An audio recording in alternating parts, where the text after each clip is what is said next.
इन दिनों मुझे राजनीति में रुचि पनप रही है।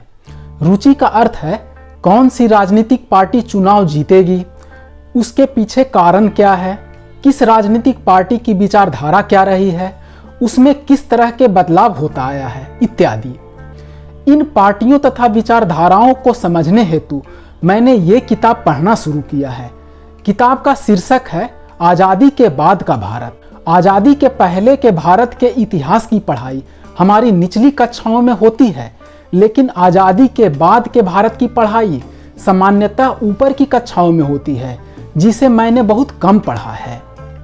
इसलिए ये जानना जरूरी है कि आज़ादी मिलने के बाद हमारे राष्ट्रवादी नेताओं ने कैसे देश की बागडोर संभाली, किन परिस्थितियों में अलग अलग राजनीतिक पार्टियों का निर्माण हुआ, किन परिस्थितियों में सबसे बड़ी पार्टी कांग्रेस राजनीति के अखाड़े से धीरे धीरे हाशिए पर आती गई, तथा कैसे हाशिए पर रहने वाली भारतीय जनता पार्टी अब राजनीति के अखाड़े में मजबूती से टिकी हुई है और ऐसा लगता है मानो अपने प्रतिद्वंदी को लंबे समय तक मात देती रहेगी। ये भी जानना चाहता हूं कि कांग्रेस रूपी जिस गौरवशाली पार्टी के मंच पर देश के महनीय नेता तैयार हुए, जिन्होंने न केवल अंग्रेजों को दूर खदेड़ा बल्कि एक नए लोकतंत्र की नींव रखी, वह पार्टी अब कैसे गौरव विहीन हो गई है, जिसके मंच पे एक अदद चमकदार नेता नहीं तैयार हो रहा, जिसकी बातों को जनता चाव से सुने।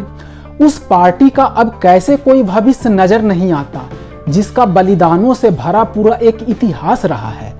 वह पार्टी आज इतनी अधमरी कैसे हो गई कि नई नवेली क्षेत्रीय पार्टी उसे चुनावों में शिकस्त पर शिकस्त दिए जा रही है। उदाहरण के लिए आम आदमी पार्टी ने कांग्रेस को हाल के दिनों में दिल्ली और पंजाब में करारी शिकस्त दी है।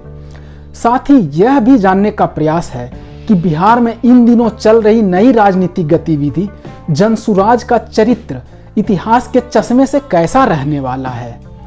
क्या जनता को चुनावों में जाति, धर्म या क्षेत्रवाद पर ही गोलबंद किया जा सकता है, या उसकी दैनिक समस्या की तरफ ध्यान दिलाकर भी गोलबंद किया जा सकता है। इन कौतूहलों को शांत करने के लिए बिपिन चंद्र की यह पुस्तक पढ़ना शुरू किया है।